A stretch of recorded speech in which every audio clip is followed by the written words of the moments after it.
Bueno, muy bien, dando continuidad a la séptima semana de las ciencias sociales, tenemos el gusto de presentar al doctor Pablo Moctezuma Barragán con la conferencia magistral América frente al Imperio. El doctor Pablo es doctor en estudios urbanos por la UAM Azcapotzalco, maestro de economía e historia y tiene la licenciatura de Ciencias Políticas y Administración Pública por la Facultad de Ciencias Políticas y Sociales de la UAM.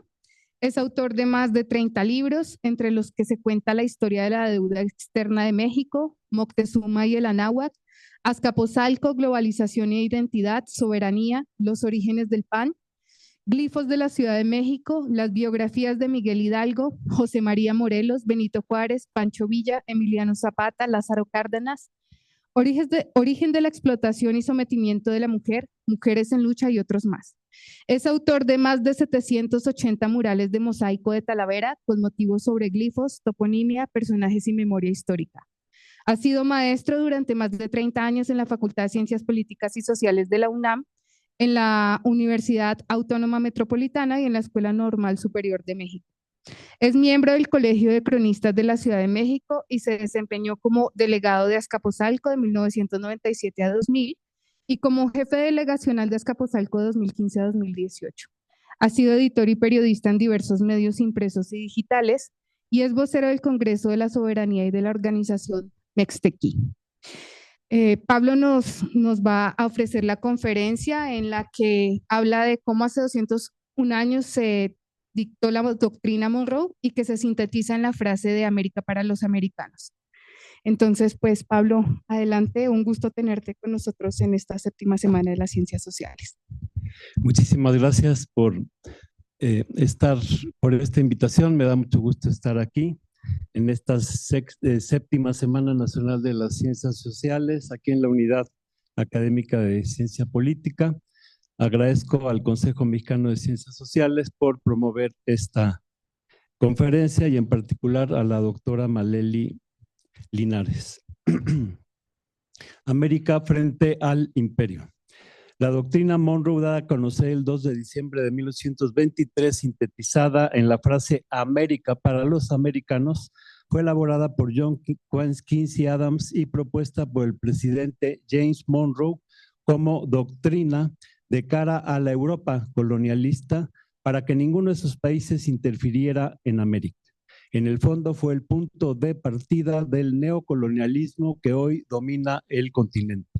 A 200 años del anuncio de la doctrina Monroe en 1823, 201 años, vivimos en pleno neocolonialismo. Dicha declaración se emitió cuando el continente americano se comenzaba a liberar del colonialismo europeo como expresión del proyecto neocolonial de los Estados Unidos, el nuevo imperio emergente que hoy está vigente y al que hay que combatir y derrotar. Para liberarnos del neocolonialismo, una nueva forma de colonialismo que tiene el mismo contenido y consecuencias para los pueblos, debemos de comenzar por descolonizarnos mentalmente, ya que el colonialismo es aún el cimiento del neocolonialismo. Han sembrado la idea de que su democracia y su cultura es superior. Las inversiones y los proyectos deben de venir del extranjero y de que nosotros no somos capaces de desarrollarnos por nosotros mismos sin ayuda externa, que tiene que venir la inversión de afuera para que exista progreso económico y que hay que pedir créditos al extranjero para que logremos prosperar. Y mucha gente cree que somos salvajes y violentos y que necesitamos el apoyo y aval extranjero y hasta su intervención para desarrollar un buen gobierno. Esa estrategia de mentiras comenzó con el dominio del Imperio Español, que ya lleva 500 años, y adquirió nueva forma y ha sido conducida por otra potencia dominante, el Imperio Yanqui, hace 201 años, a partir de la doctrina Monroe, que sirvió de justificación para que nos invadieran y arrebataran más de la mitad del territorio. Han seguido el mismo patrón de pensamiento de la época colonial, en que la narrativa oficial impuso la visión de que España venía a liberar a nuestras tierras de una tiranía, a los pueblos salvajes que tenían prácticas sangrientas como los sacrificios humanos, además de inventar que el emperador, entre comillas, Moctezuma, les entregó todo voluntariamente. Esa narrativa colonial persiste en el neocolonialismo. La gran mentira de Hernán Cortés en sus cartas de relación al rey fue repetida por todos los cronistas militares que lo acompañaron en sus crímenes, Bernal Díaz del Castillo entre ellos, y se impuso durante toda la colonia por así convenir a los intereses de la corona y de la iglesia. Parece ilógico que a 500 años de la invasión europea la verdad siga encubierta, pero no lo es si tomamos en cuenta que durante el neocolonialismo al imperio yanqui y a las potencias europeas les conviene seguir presentándonos como pueblos salvajes que viven bajo tiranías y a los que hay que ayudar con misiones humanitarias y asistencia para la seguridad. Así califican ahora a Cuba como promotora del terrorismo y con esto tienen justificación para endurecer el bloqueo y las sanciones. Hace 500 años, en el caso de la Náhuac, Hernán Cortés huyó de Cuba traicionando al virrey Diego Velázquez, que lo había mandado solo a costear, como hicieron Francisco Hernández de Córdoba y Juan de Grijalva, porque no tenían permiso del rey para conquistar. Según las leyes de las 7 partidas de Alfonso el Sabio, que datan del siglo XIII, el que conquistara sin permiso del rey era reo de pena de muerte. Además, tenían la ley de la guerra justa, en la que decían que no podían hacer la guerra a otro pueblo a menos de que estuviese sujeto a una tiranía.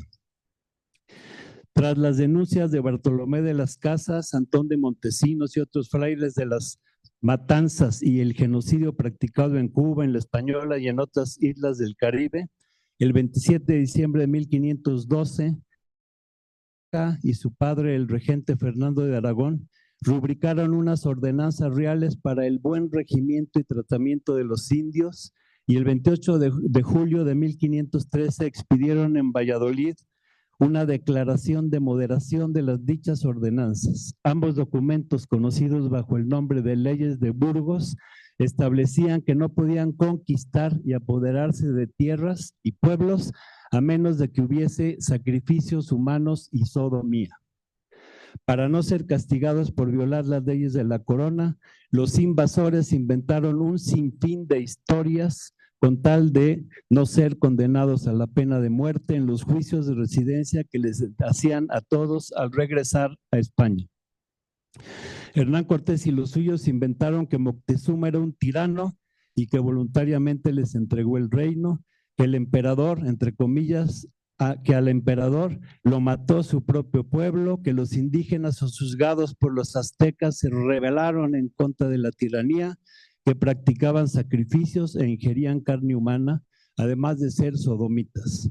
Este relato encubría todas sus violaciones a las mismas leyes de España y los hacía aparecer como blancas palomitas.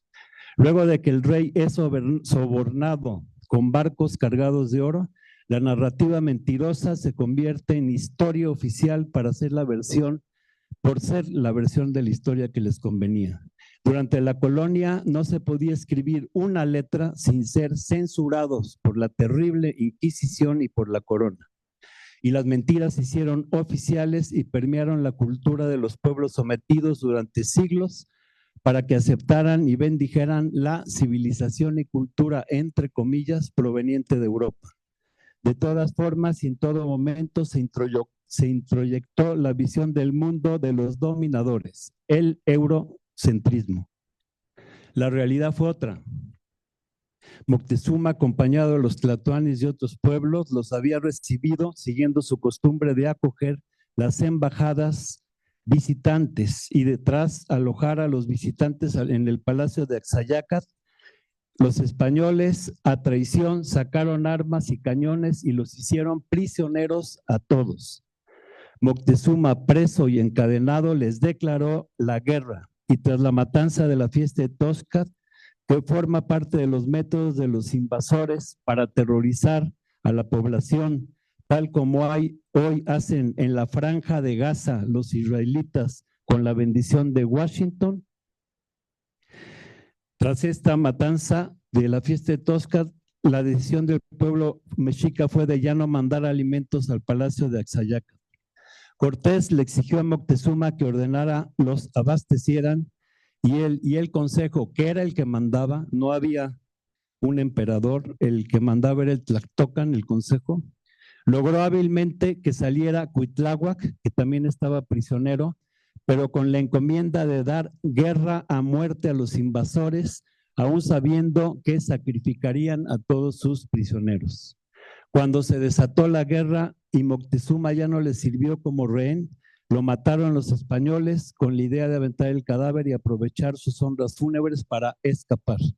Así lo hicieron, pero fueron perseguidos y derrotados por Cuitláhuac para darles su noche triste, que para nosotros es la noche victoriosa. Posteriormente, durante el sitio de México Tenochtitlan, que duró 2 meses y medio, dicen las crónicas: hemos comido palo de colorín, grama salitrosa, corteza de árbol, insectos, ratas, pero no comieron carne humana, ni hubo un solo sacrificio humano. ¿Por qué? Si estaban sufriendo hambre extrema, porque no comían carne humana y los sacrificios humanos fueron inventados para justificar la colonización y la imposición de su gobierno, cultura y modo de vida, economía españoles y para tener controlada una población que entonces no conocía ni el alcoholismo ni la corrupción. Y ellos introdujeron esos vicios para brutalizar a los pueblos originarios y tener controlados a los gobiernos y gobernantes coloniales, a quienes vendían sus puestos y obligaban a resarcir su inversión. A los pueblos se les enfrentó entre sí y dividió. A pueblos colindantes se les daba una merced real de tierras en lugares comunes para garantizar la guerra sin fin entre vecinos. Durante el colonialismo se calumnió por sistema a los dirigentes, desde Moctezuma hasta Hidalgo, Morelos, Francisco Javier, los virreyes Francisco Javier Venegas y Félix María Calleja, los acusaron a Hidalgo y a Morelos falsamente de haberse arrepentido antes de morir y de haberse arrepentido antes de morir por haber luchado por la independencia. Y luego de darles muerte física, les dieron muerte moral. Ahora, en el neocolonialismo, a quienes luchan por la soberanía de sus naciones y de los pueblos del mundo, por sistema se les sataniza. A los líderes populares los descalifican y los medios de desinformación tratan de quemarlos, entre comillas, satanizándolos como las dictaduras de los Castro, del chavismo o la de Maduro. En el neocolonialismo introducen armas y drogas, promueven la violencia de los grupos criminales que ellos entrenaron y armaron y enfrentan a uno y a otro para dividir a las poblaciones, sembrar la guerra, la violencia y pintarnos como salvajes y darse el pretexto para intervenir en nuestro país. Introducen la drogadicción entre la población para mantenerla sumida en el vicio y la degradación y evitar la organización y la lucha por la soberanía. Eso mismo estamos contemplando ahora mismo en Haití.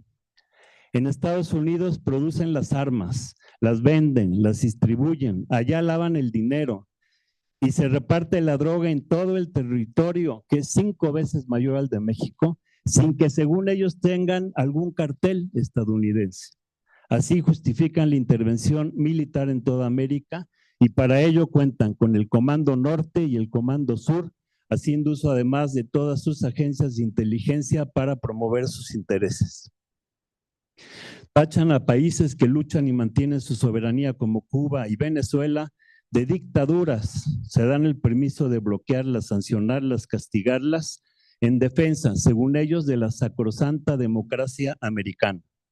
un sistema de partidos que garantiza la verdadera dictadura, la de las corporaciones de Estados Unidos, Canadá y otras potencias. En el neocolonialismo saquean nuestro oro y plata como lo hacían en el colonialismo, y las riquezas van para las corporaciones y potencias imperiales. Promueven las políticas a través del Fondo Monetario Internacional y el Banco Mundial y otros organismos internacionales. Y si antes mantenían a los peones agobiados por deudas, hoy el endeudamiento es una vía de saqueo de nuestras riquezas. Este año de deuda pública se van a pagar 1.200.000 millones de pesos, mucho más que todos los programas sociales e inversiones públicas. Si en la colonia trabajaban de sol a sol para el amo y poder pagar sus deudas, en el neocolonialismo se trabaja de sol a sol y hasta en la noche para pagar deudas personales y colectivas de los países que tienen el agua al cuello. Durante la colonia se impuso el sometimiento económico, obligando a nuestros países a realizar la actividad productiva que beneficiaba a la metrópoli, prohibiendo la producción local de mercancías indispensables e imponiendo la compra de exportaciones de Europa, el control del comercio, cobrando tributos, alcabalas, desarrollando monopolios y estancos. Se buscaba la dependencia hacia el imperio español. Ahora, en el neocolonialismo, el sacrosanto mercado hace prohibitiva la producción nacional. Las grandes corporaciones monopolizan la producción y el comercio, los servicios y hasta la importación de productos agrícolas, lo que no sucedía en la colonia. El imperio norteamericano tiene tal control de la economía mundial que es capaz de bloquear más de 60 años a un país y de sancionar a quien quiera que defienda su soberanía nacional y económica.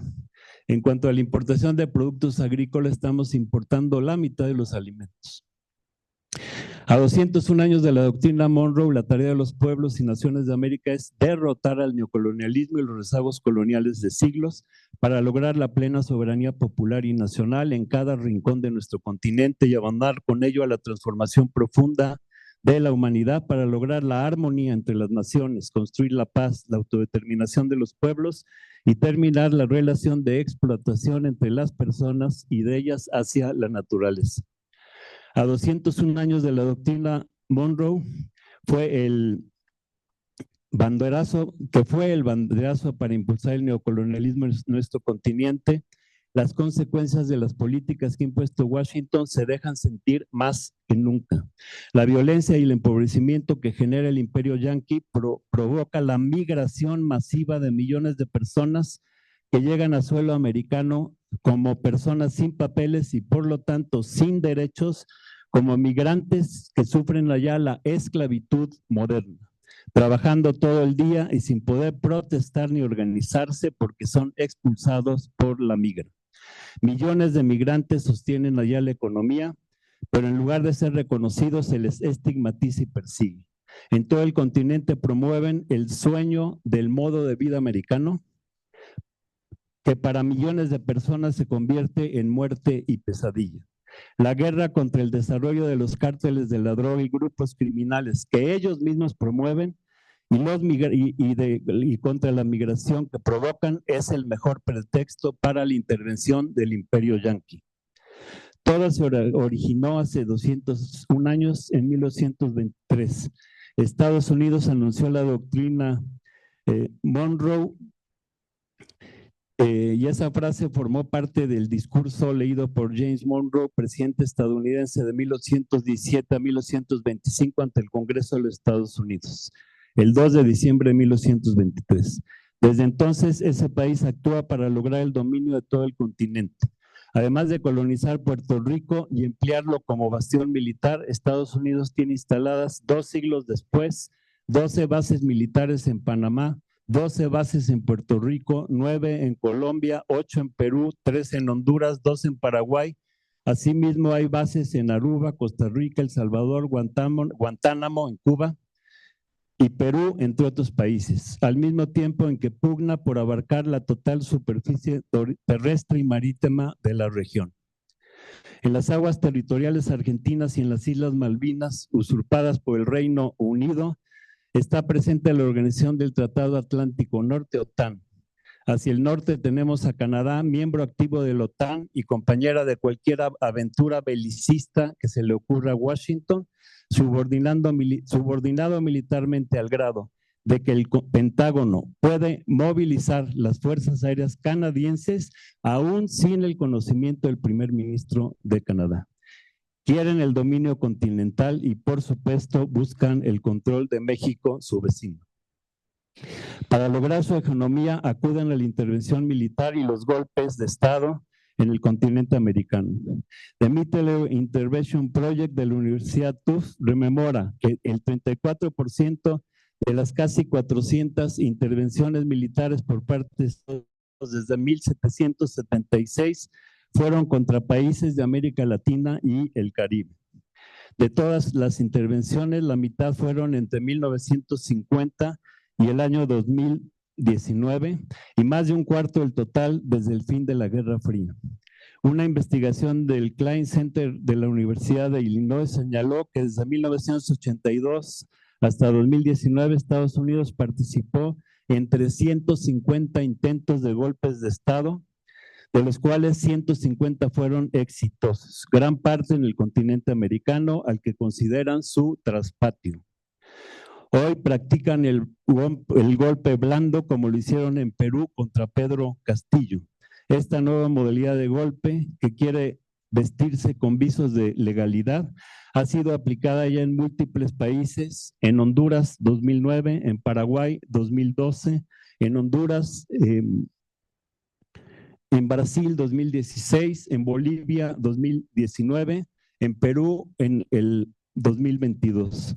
Solo en Venezuela la estrategia golpista para imponer a Juan Guaidó fracasó por completo. Usan el sistema de partidos para poner en jaque a los gobiernos progresistas desde el Congreso y la Suprema Corte de Justicia. En México, en los últimos meses, es clara la estrategia de la Suprema Corte y de los jueces para impedir las medidas del gobierno de López Obrador que afectan a las corporaciones e incluso para entorpecer la lucha contra los grupos criminales que golpean la paz en México. Para buscar justificarse, por ejemplo, en el año 2021, la generala Laura Richardson, jefa del Comando Sur de las Fuerzas Armadas de Estados Unidos, resaltó el papel protector, entre comillas, que va a ejercer ese país sobre la región, porque son buenos vecinos y ser buenos vecinos pasa por cuidar el uno del otro, lo cual obliga, entre comillas, a Washington a hacerse cargo de luchar contra las redes de delincuencia organizada que se dedica a la trata de personas. Usan el pretexto de ayudar para intervenir y controlar.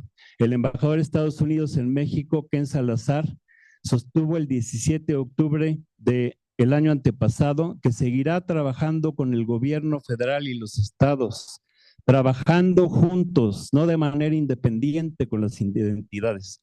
Sostuvo que trabajamos con los estados y lo hacemos a la luz, no tenemos secretos. Agregó que el gobierno federal sabe y les informamos de lo que hacemos en Zacatecas y en todos los estados. ¿Y qué tiene que hacer Estados Unidos en Zacatecas? Tratan de involucrar a los países latinoamericanos en la OTAN. Chile, Argentina, Brasil y Estados Unidos llevaron a cabo el ejercicio aéreo multinacional en América del Sur bajo regulaciones y metodología de la OTAN. Los simulacros Salitre 2022 y del 17 al 21 de octubre de 2023. Se desarrollaron en Chile las actividades que contaron con la participación de México, Canadá y Perú en calidad de observadores, entre comillas. Desde hace años, distintos funcionarios del gobierno y congresistas de Estados Unidos hablan de intervenir en México para ayudar a combatir el narcotráfico y grupos criminales. En junio del 23, tropas de Estados Unidos llegan a Perú para hacer ejercicios conjuntos cuando se retomaron las protestas contra Dina Boluarte. 2 semanas después se autorizó en Ecuador la entrada de fuerzas militares terrestres por parte del gobierno Guillermo Lasso. El expresidente hondureño Manuel Zelaya ha asegurado que han sido desmontados hasta el 2023 7 intentos de golpe de estados en Honduras y en los últimos 21 meses contra la presidenta Xiomara Castro, mientras que las medidas contra Cuba se endurecen. Y si en el colonialismo, para justificar todos sus crímenes, imponer sus ideas y los puntos de vista del Imperio Español, usaban la Inquisición, sus tribunales y castigos, en el neocolonialismo usan los grandes medios de desinformación para engañar y adoctrinar a la población, satanizar a quienes luchan por derechos y soberanía, quemar en la hoguera a los gobiernos populares calificándolos de dictadura, engañar, distraer y justificar las agresiones del imperio yanqui. El monopolio de medios y redes sociales es un arma formidable para mantener engañados a cientos de millones de habitantes de las Américas. Los pueblos de América de sur a norte aspiran a conquistar su soberanía y a destruir el neocolonialismo. América será para los pueblos americanos, para cada pueblo y nación soberana.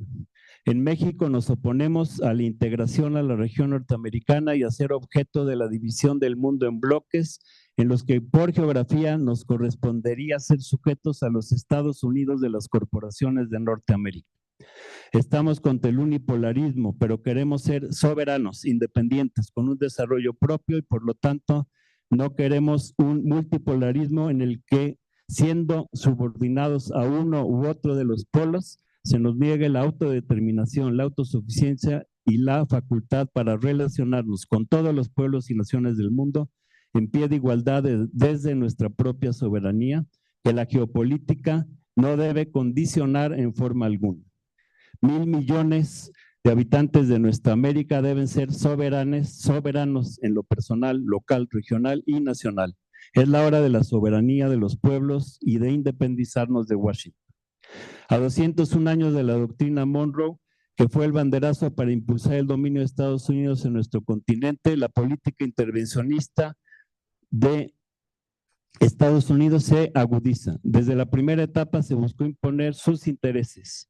En esta primera etapa, que fue la de la expansión territorial, luego de intervadir a México y arrebatarle más de la mitad de su territorio, de colonizar a Puerto Rico y ocupar Guantánamo, la intervención directa no ha dejado de escenificarse.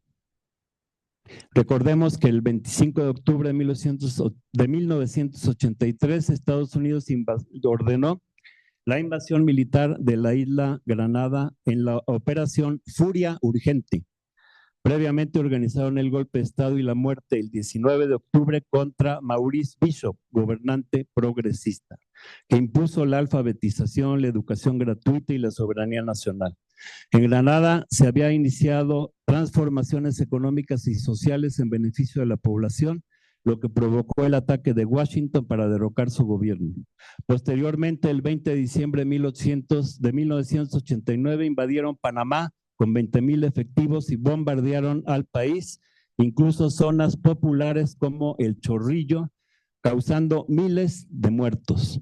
Las fuerzas invasoras usaron el bombardero F-117A, invisible a los radares, así como los helicópteros Apache de los más modernos que tenían se estuvieran enfrentando al ejército, como si se estuvieran enfrentando al ejército de una gran potencia. Pero también han desarrollado estrategias neocoloniales más sutiles a través de controlar a los gobiernos y las oligarquías locales para sus intereses. La consecuencia de las políticas que ha impuesto Washington se dejan sentir más que nunca. La violencia y el empobrecimiento que genera el imperio yanqui provoca la migración masiva. La guerra contra el desarrollo de los carteles de la droga y grupos criminales que ellos promueven siguen siendo el mejor pretexto para la intervención militar directa.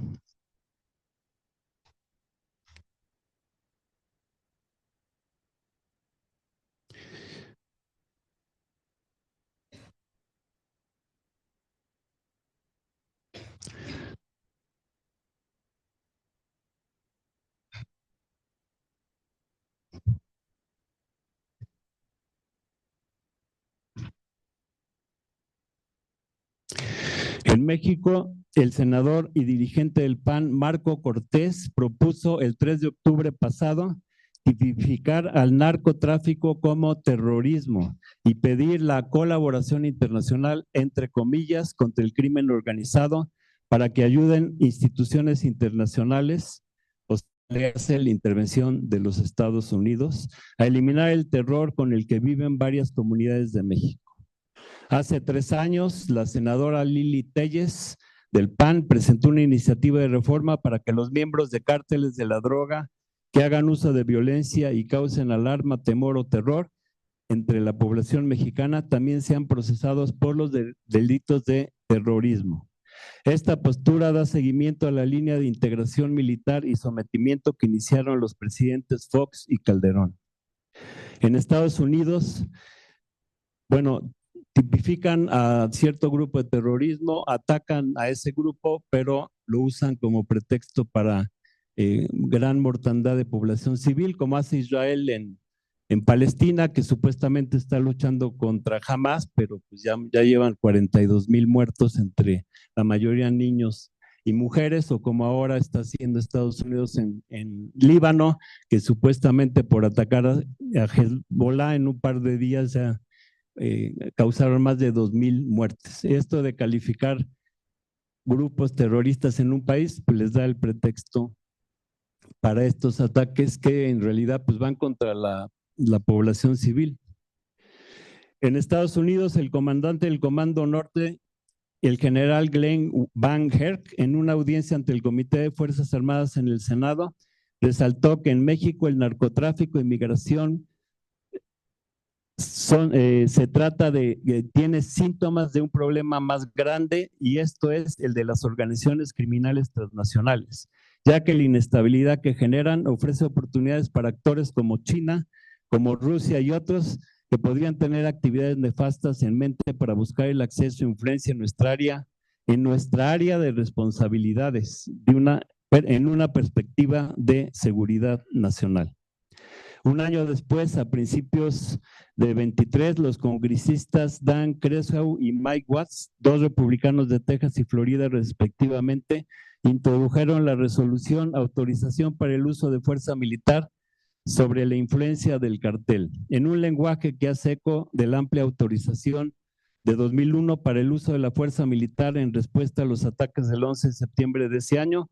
La legislación pretende facultar al presidente para usar toda la fuerza necesaria y apropiada contra aquellas naciones extranjeras, organizaciones o personas extranjeras afiliadas a organizaciones terroristas, que el presidente determine que han cometido delitos específicos relacionados con las drogas o utilizado la violencia para controlar territorios. En el año 2021, el gobernador de Texas, Greg Abbott, propuso etiquetar a los cárteles y traficantes de migrantes como terroristas. Y el 10 de marzo del 2023, 21 fiscales de estados republicanos pidieron a Biden lo mismo. Recordemos que durante su gobierno, el presidente republicano Donald Trump también impulsó esa propuesta y anunció en noviembre de 2019 que la estaba considerando aplicar. El miércoles 29 de marzo pasado, el senador republicano por Carolina del Sur, Lindsey Graham, presentó una iniciativa para designar a los cárteles mexicanos como organizaciones terroristas extranjeras. La propuesta es una muestra más de la insistencia del ala republicana estadounidense para que en México se intervenga más notoriamente en su lucha contra los grupos armados. El general Michael Willott, miembro de las Fuerzas Aéreas de Estados Unidos y que ha servido como comandante del Comando Norte de Estados Unidos, declaró el 13 de marzo del año pasado que los cárteles tienen mayor disposición para enfrentarse a las fuerzas de seguridad mexicanas, que la migración irregular ha alcanzado niveles récord en el último año, que aumenta la violencia relacionada con el narco y la lucha entre cárteles rivales por el control de tráfico de drogas y migrantes, lo que genera inestabilidad y desafíos al Estado de Derecho. Al hablar así, alimenta la idea de la necesaria intervención armada de Estados Unidos en México para ayudar, entre comillas, a combatir el crimen organizado. El jefe del Comando Norte de Estados Unidos, el general Glenn Van Herk, concluyó una visita a México el jueves 29 de junio pasado, en la que se reunió con funcionarios del gobierno federal para tratar asuntos relacionados con la cooperación bilateral en materia de seguridad, de acuerdo con el embajador de Estados Unidos, Ken Salazar. El jefe del Estado del Comando Norte se encontró con los secretarios de la Defensa Nacional, Luis Crescencio Sandoval, y de la Marina, Rafael Ojeda, en la residencia oficial del embajador de Estados Unidos, Salazar, quien publicó en redes sociales una fotografía del encuentro en el que los 3 militares aparecen vestidos de civil.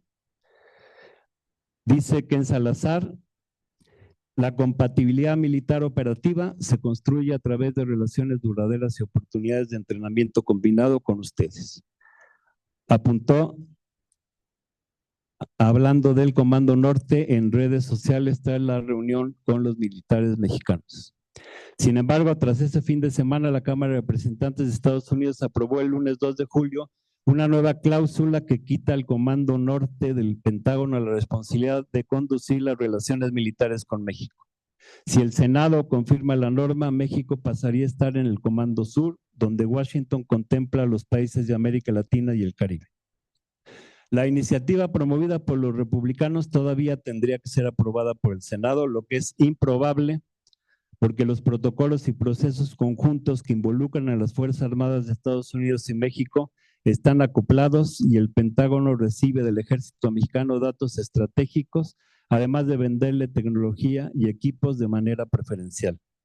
Sin embargo, México sí ha participado desde 2014 en los ejercicios Trailwinds que organiza anualmente el Comando Sur de Estados Unidos. Desde el año 1984, después de la invasión de Estados Unidos contra Granada y de cara a las amenazas de la entonces Unión Soviética y de Cuba. Por primera vez en el año 2022, México fue coanfitrión en nuestro territorio junto con Belice. En esta ocasión las maniobras se realizaron en nuestro territorio de Chetumal, Cozumel y Playa del Carmen entre el 7 y 21 de mayo.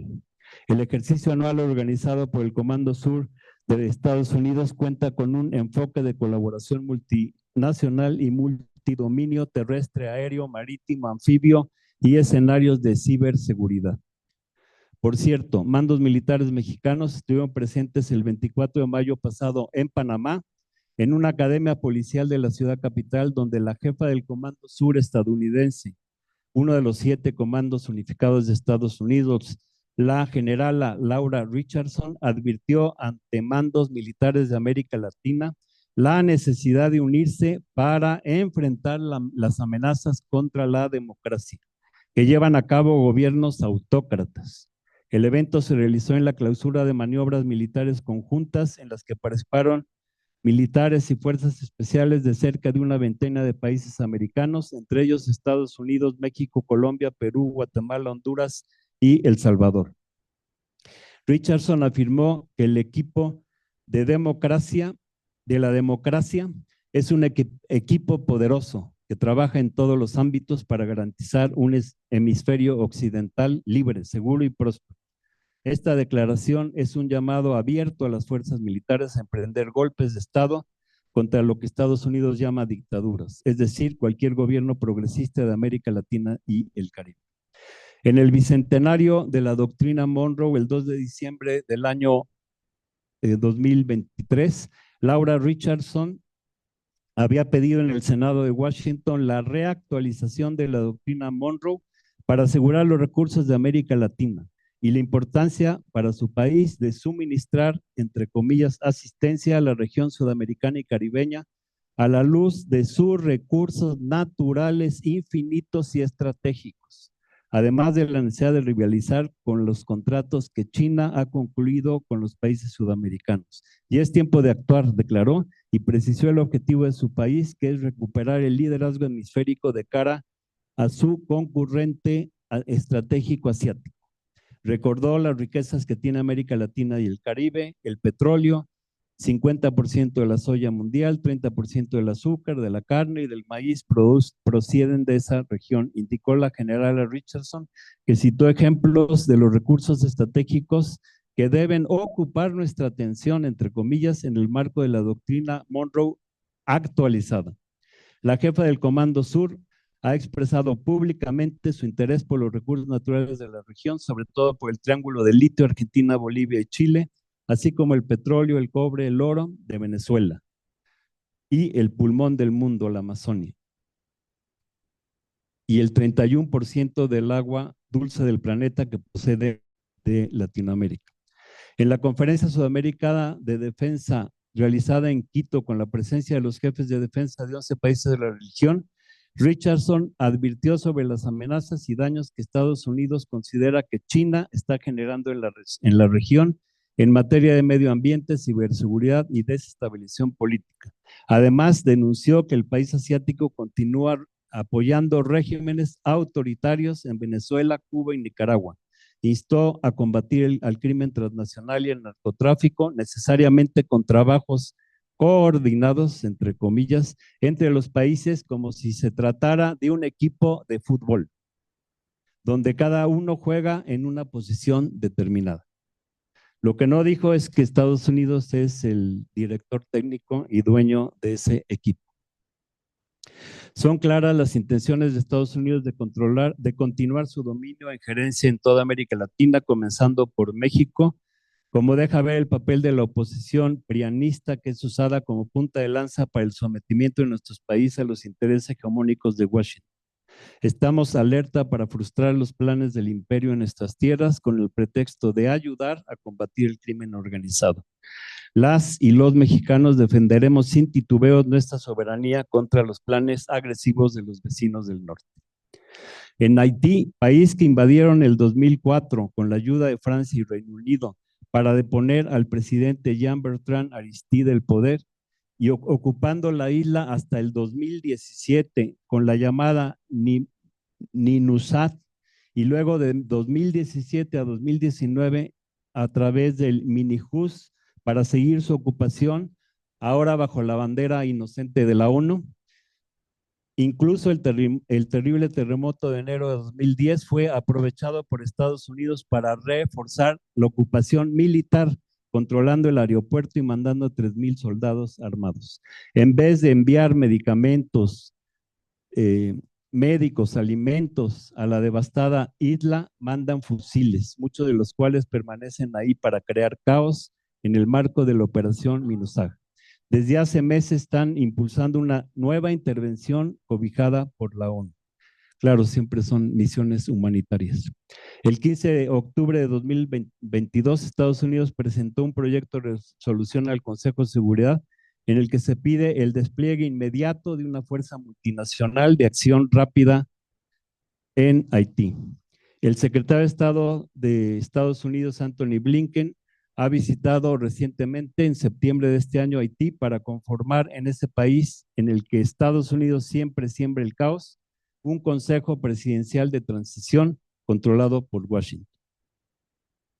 Son claras y explícitas las intenciones de Washington contra los gobiernos que defienden soberanía, pero los pueblos de América Latina responden. En Venezuela, el ministro de Relaciones Exteriores, Iván Gil, ha denunciado a la jefa del Comando Sur de Estados Unidos, Laura Richardson, quien durante una visita a Chile reforzó la retórica injerencista de Washington contra el gobierno legítimo de Caracas. Richardson participó el pasado 28 de agosto en la Conferencia Sudamericana de Defensa con sede en Chile, donde aseguró que el presidente de Venezuela, Nicolás Maduro, sigue socavando la voluntad democrática del pueblo venezolano. Estas declaraciones vienen a reforzar el discurso del gobierno de los Estados Unidos, que ha desconocido el triunfo del mandatario en las elecciones presidenciales del 28 de julio y lideró una campaña política y diplomática internacional en favor del ex candidato de la extrema derecha venezolana, Edmundo González Urrutia, y de su madrina, María Corina Machado. Estados Unidos y cómplices fracasaron con todo y las sanciones, el robo de visas, la satanización de la revolución bolivariana, pero hoy lanzan su campaña de desinformación contra la clara expresión de la voluntad popular. En Venezuela, el candidato del Polo Patriótico, Nicolás Maduro, ganó con el 51.2% según el Consejo Nacional Electoral, uno de los más fiables del mundo, contando con 910 observadores internacionales. Maduro obtuvo 5.15 millones de votos. El candidato de la oligarquía pro-yanqui, Edmundo González, solo 4.4 millones. Únicamente el 21% de los electores a favor del retroceso. El 20 de junio pasado, 8 de los 10 aspirantes suscribieron ante el Consejo Nacional Electoral un acuerdo de reconocimiento de los resultados emitidos por el Poder Electoral. González no quiso firmar el documento. Luego la ultraderecha pidió la intervención extranjera y el golpe militar para derrocar al gobierno democráticamente electo.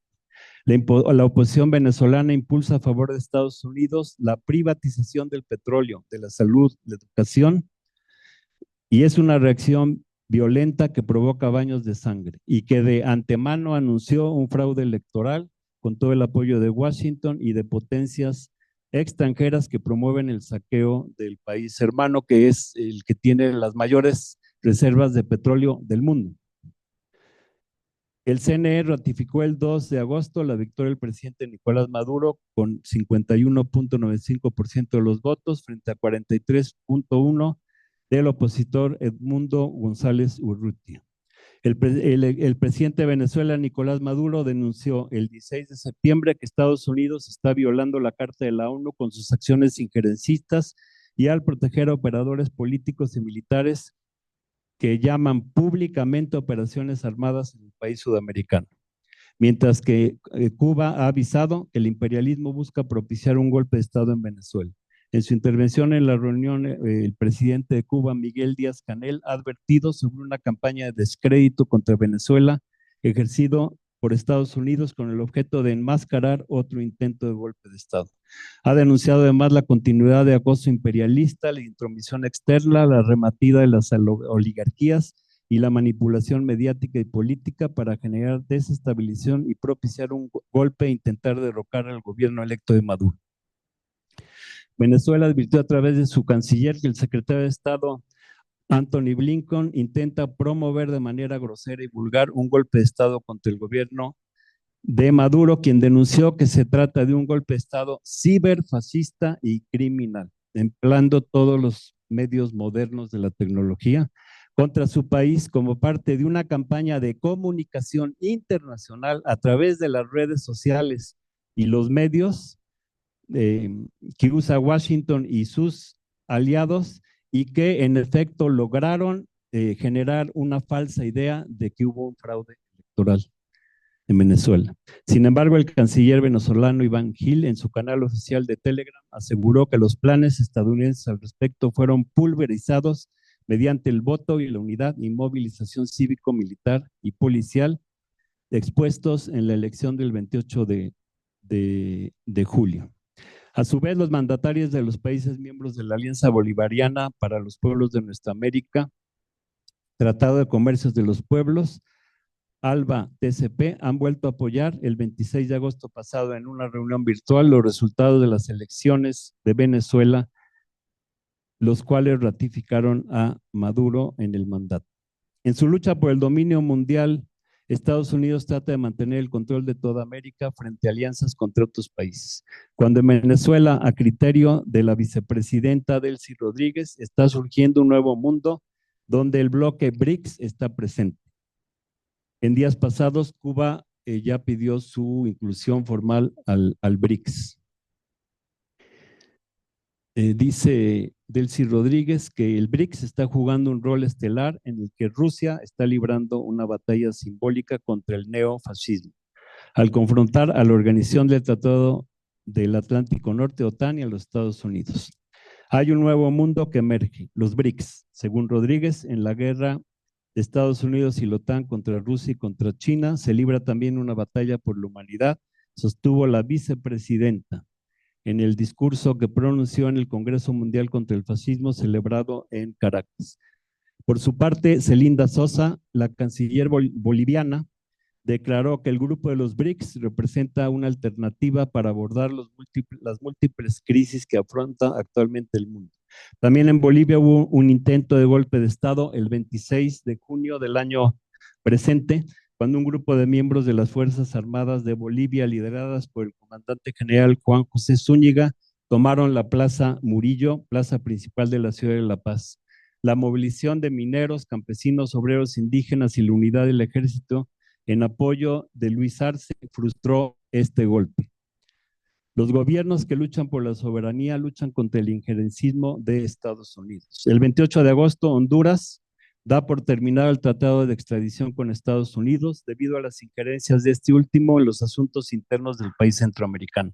La presidenta hondureña Xiomara Castro ordenó dejar sin efecto el tratado en protesta por las declaraciones de la embajada de Estados Unidos, de la embajadora de Estados Unidos en Tegucigalpa, Laura F. Dogu, sobre la visita del secretario de Defensa de Honduras, Manuel Zelaya Rosales, y el jefe de Estado Mayor conjunto de las Fuerzas Armadas, Roosevelt Hernández, a Venezuela.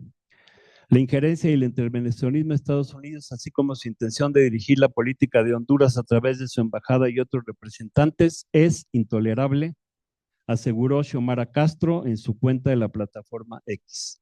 El 14 de septiembre pasado, las calles de la capital de Honduras se tiñeron de color rojo. Las camisas de miles de manifestantes del Partido Libertad llenaron las calles en respaldo a su presidente. Los alrededores de la Casa Presidencial de Honduras fueron insuficientes para poder contener el mar de gente que se pronunció en respaldo a la presidenta Xiomara Castro.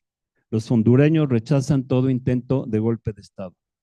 El presidente de Colombia, Gustavo Petro, denunció el 7 de septiembre pasado que avanza un golpe de Estado en su contra, que toma cuerpo en acciones emprendidas por el Consejo Electoral para suspenderlo de sus funciones y evitar cualquier proceso de transformación en el país que sirva a los intereses de las mayorías históricamente desposeídas. El presidente Nicolás Maduro afirmó que quienes pretenden derrocar a su homólogo colombiano Gustavo Petro son los mismos que quieren matarlo.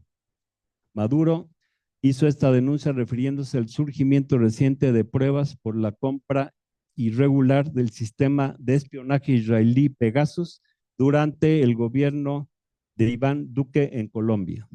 Petro declaró, se están organizando para dar un golpe de Estado. La estrategia ya está en marcha. Dependerá del pueblo que me eligió si el plan oligárquico se convierte en realidad o si logramos derrotarlos. En varios países la oligarquía se mueve. En Argentina, Washington avanza en sus planes. El ultraderechista presidente Milei en abril de 2024 anunció una base militar de Estados Unidos en la Patagonia. Vestido de militar durante un acto en la base naval de la ciudad, acompañado por la generala Laura Richardson, donde se escucharon los himnos de Estados Unidos y Argentina, Milei afirmó que Occidente corre riesgo y que los argentinos tienen una afinidad natural con Estados Unidos, con quienes comparten la defensa de la vida, la libertad y la propiedad privada. Después anunció la construcción de la base naval de Estados Unidos en la zona en conjunto con Argentina.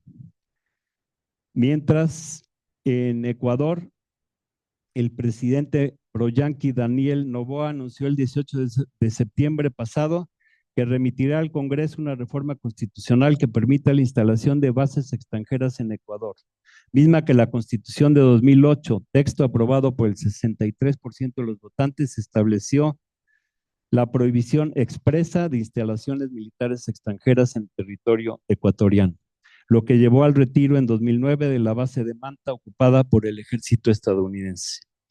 Mientras que en Perú, donde prosperó el golpe de Estado contra el presidente Pedro Castillo, quien es mantenido en prisión, la empresa encuestadora Datum estableció que el índice de desaprobación de la gestión de la dictadora peruana Dina Boluarte ronda en el 91%, mientras que la aprobación apenas llega a un 6% en la muestra consultada.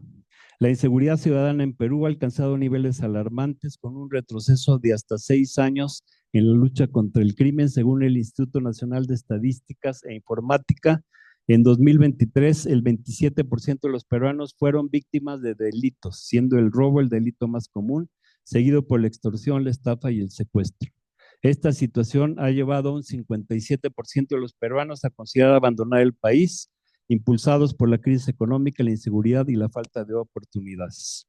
En Perú, Estados Unidos impulsa la alianza entre el Congreso y la presidenta espuria para mantener el poder. Ahí no hablan de fraude, democracia, dictadura, porque ese gobierno está completamente controlado por Washington y no dicen ninguna palabra ni promueven escándalos mediáticos.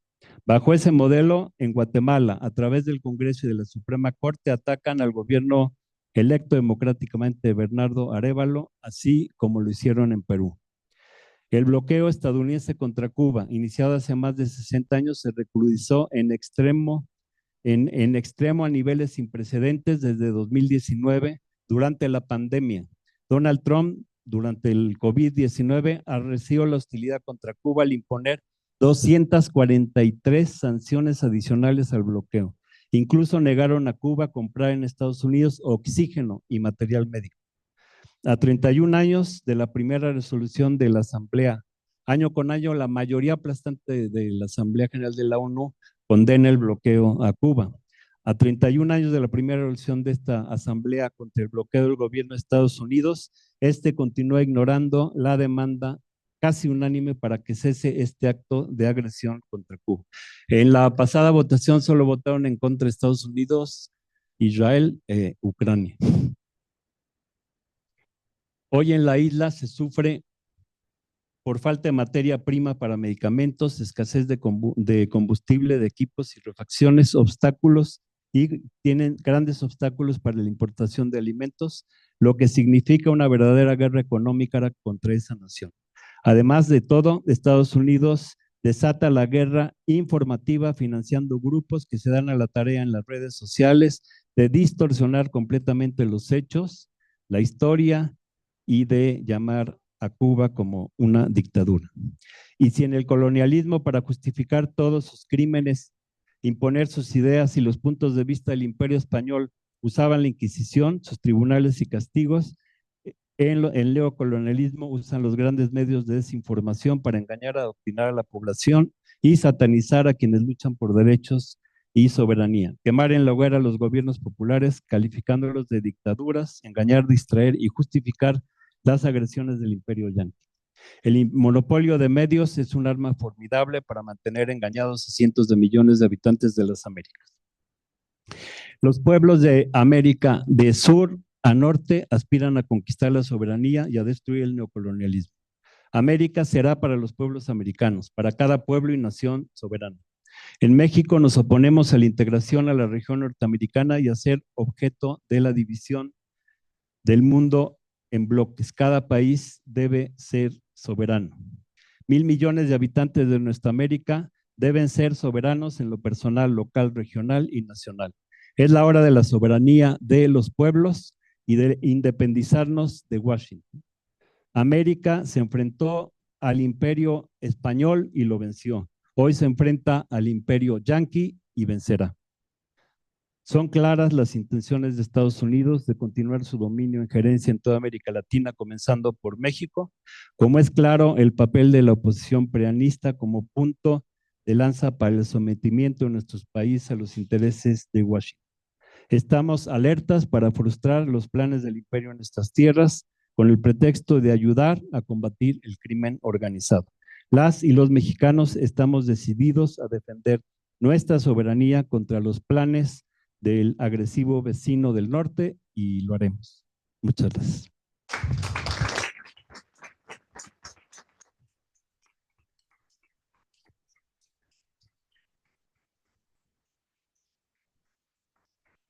Bueno, muchas gracias, Pablo, por este recorrido histórico y geográfico frente al tema de América, frente al imperio. Vamos a dar paso a un par de intervenciones, pero no militares.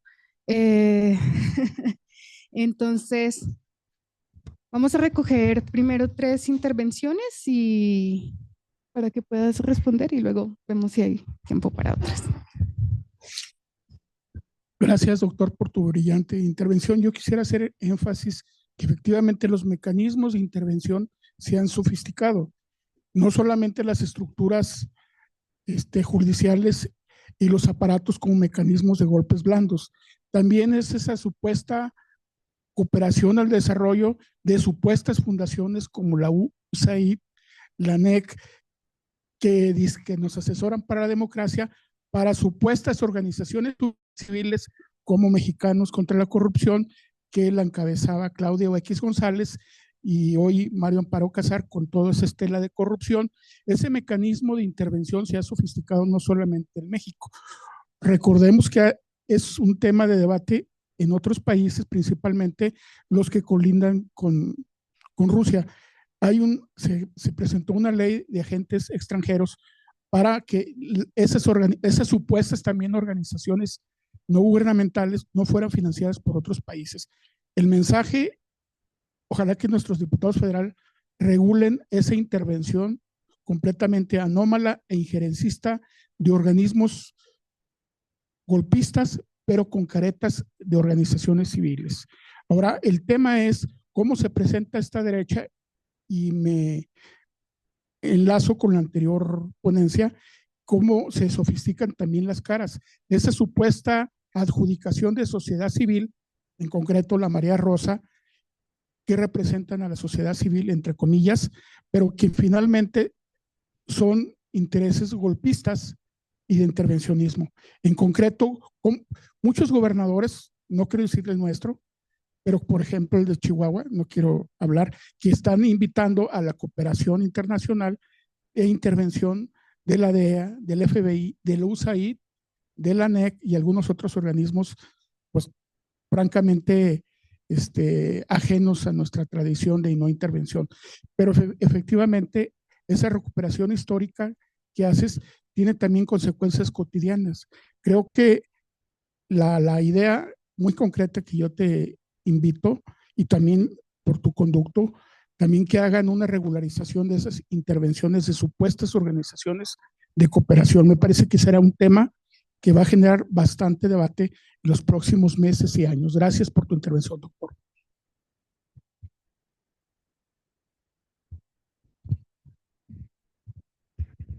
Sí, una pregunta, gracias por la exposición, se me hizo muy interesante toda la relación que hace geográfica y histórica. Pero en el caso de México, bueno, primero a nivel del contexto internacional, creo que la guerra en Ucrania contra Rusia y en Medio Oriente se puede enmarcar, y en Taiwán faltaría agregar, se puede enmarcar en esa disputa entre unilateralismo y multilateralismo, y estoy de acuerdo con la posición de la soberanía en ese contexto, pero sin embargo creo que vamos hacia una tercera guerra mundial, más allá de las derivaciones que se puedan hacer de cuarta, como ha sido en las exposiciones anteriores. Y en ese contexto, me parece fundamental ver o evaluar a la cuarta transformación y al gobierno de la cuarta transformación, tanto de López Obrador como el que comienza ahora con Claudia Sheinbaum. Entonces quería preguntarle sobre su evaluación en ese contexto y del gobierno específico.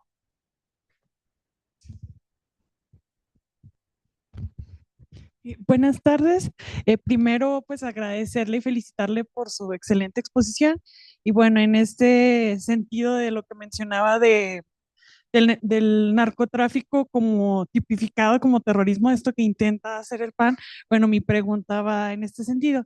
¿Cree que los esfuerzos de la derecha de México por tipificar el narcotráfico como terrorismo sea una estrategia para la intervención estadounidense ante la reforma judicial? Sobre todo, bueno, teniendo en cuenta que este poder ha estado sometido a los intereses de corporaciones extranjeras. Sería todo, muchas gracias. Buenos días, muchas gracias. ¿Sí? ¿No se escucha? Ok, ¿ahora sí? Sí. Bueno, quería felicitarlo por su exposición y sobre todo quería agradecerle porque incluyera a mi país, a Cuba, dentro de su análisis, me parece muy interesante. Específicamente con respecto al tema de los apoyos que dan a grupos de oposición en los Estados Unidos, en los distintos países, solo matizar que en el caso de Cuba, si bien es cierto que sí, la USAID, o sea, Estados Unidos a través de la USAID ha dado mucho dinero para la oposición. También dentro de Cuba ha habido digamos que una política del gobierno de lidiar con este tipo, con la oposición, que tiene que ver con esa oposición que está siendo financiada por la USAID y por los Estados Unidos, pero también ha criminalizado a una oposición que no está siendo financiada por nadie y que ha surgido espontáneamente dentro del país. Y eso ha dado el traste con un número muy grande de presos políticos, no todos financiados por los Estados Unidos. Entonces, ese es un tema a debate y que tiene que ver también con los derechos humanos y la manera en la cual el gobierno cubano está lidiando precisamente con el tema de la relación Estados Unidos-Cuba, la construcción de ese y cómo lidiar con ese enemigo político y económico que sí es cierto y que creo que es algo que también se debe tener en cuenta en cualquier análisis que se realice sobre Cuba y sobre la región. Muchísimas gracias.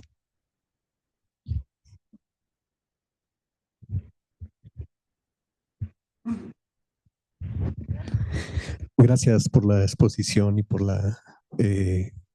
pues la ayuda a descolonizarnos en el pensamiento también, ¿no? Sobre todo en términos históricos, porque muchas veces caemos en creernos estos discursos de que realmente pasó de otra manera como sucedió la historia, ¿no? Pero quería preguntar sobre este cambio en la estrategia estadounidense, que lo comentaste un poco, pero no quedó, no sé si conozcas algo más sobre este cambio. Nosotros nos preguntábamos un poco a qué venía el embajador a Zacatecas, ¿no? Y ha venido 3 veces. Y además, regularmente entendemos que está visitando los estados y está con los gobernadores y un poco haciendo esta política de simular que viene con el permiso federal, pero hacen lo estatal y luego juegan a esto de ser amigos de todos, ¿no? Y la respuesta que nos dábamos un poco era en el sentido de que pues vienen a vender equipo, helicópteros, seguridad, capacitación, pero entiendo que también debe venir a otras cosas, ¿no? Que luego no son públicas. No sé si tengas alguna opinión o algo sobre eso, ¿no? Gracias.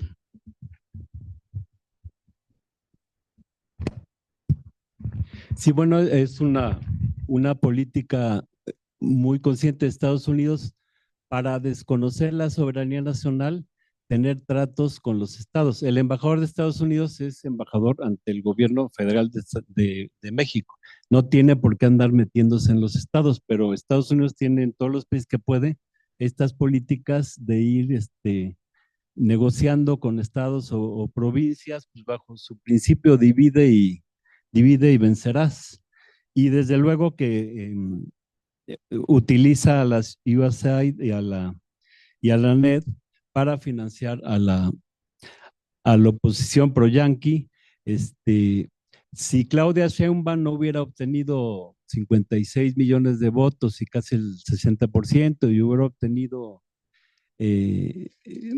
perdón, obtuvo 36 millones de votos y casi 60%. Si hubiera obtenido 44% de los votos y un porcentaje menor al 50%, en México hubiéramos visto un escenario como el de Venezuela. No en balde fue Xochitl Gálvez, Estados Unidos, a pedir la ayuda y la intervención frente a un fraude de Estado, ¿no? Que estuvieron cantando.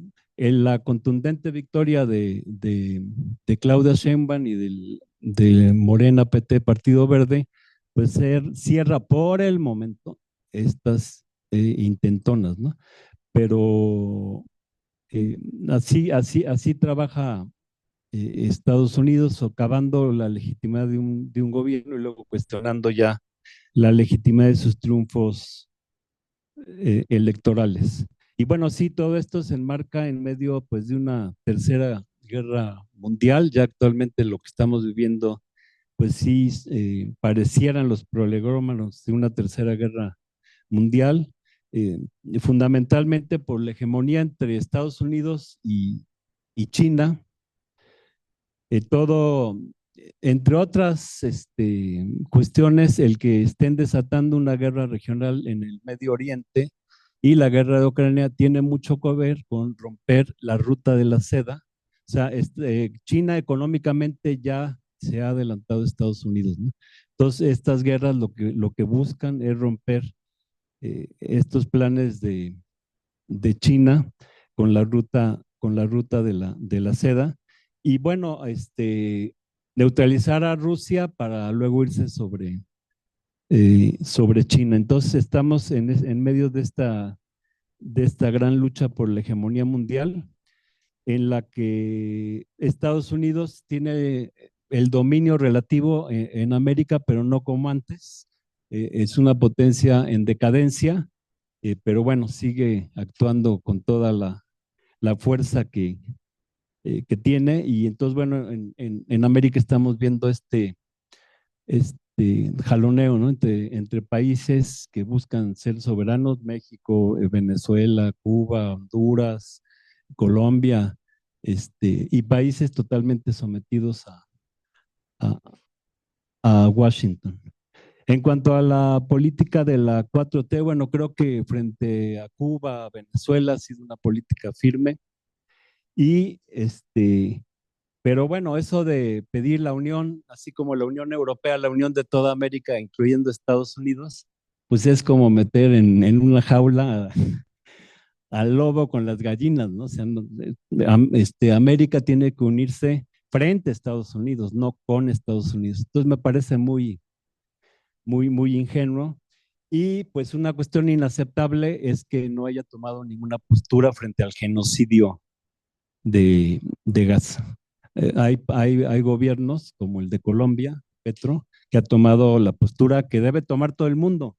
Cuando se hizo evidente todas las políticas de Sudáfrica, de apartheid, bueno, pues todo el mundo se unió para aislar al gobierno de Sudáfrica, y pues se logró romper en el apartheid, ¿no? Lo mismo debería estar pasando ahorita contra este genocidio descarado que practican en Israel. Y creo que todos los gobiernos, incluyendo el de México, están obligados a condenar el genocidio.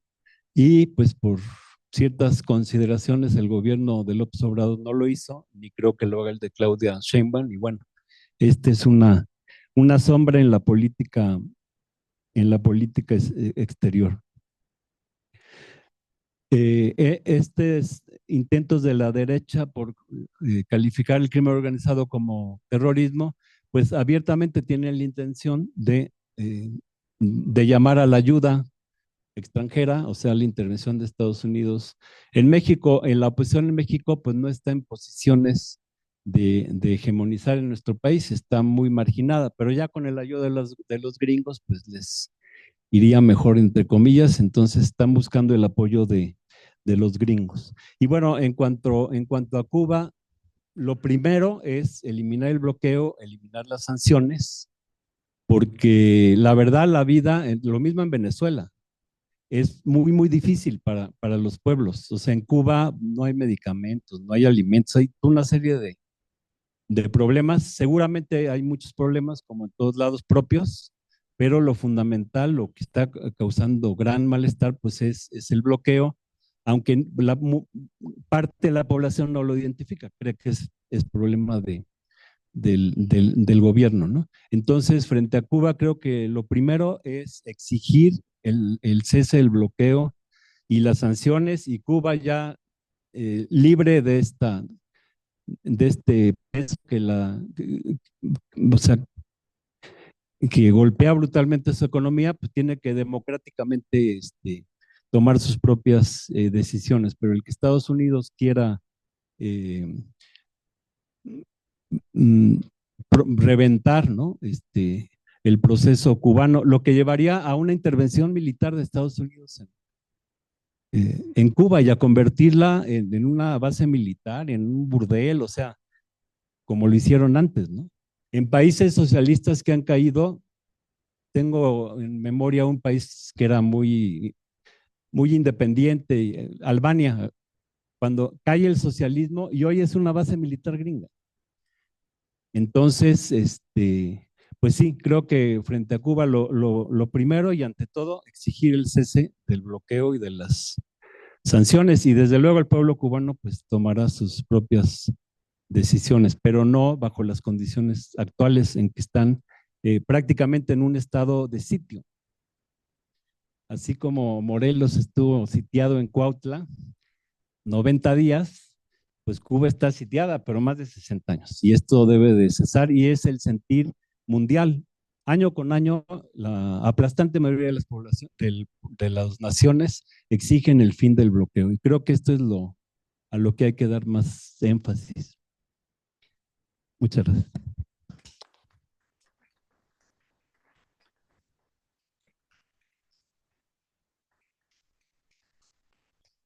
Bueno, ya para después, tengo este libro que es un compendio de todas las intervenciones de Estados Unidos desde su independencia en 1976 a la actualidad, por si luego se interesan. Y bueno, el año que entra se cumplen 500 años del asesinato de Cuauhtémoc, del magnicidio de Cuauhtémoc. Escribí este libro pues también combatiendo, bueno, con la versión mexicana, combatiendo la visión colonialista hispana, ¿no? Entonces, quien le interese, aquí están a su disposición por un módico precio, 150 y 50 pesos. Bueno, pues con esto damos cierre a la conferencia América frente al Imperio. Gracias.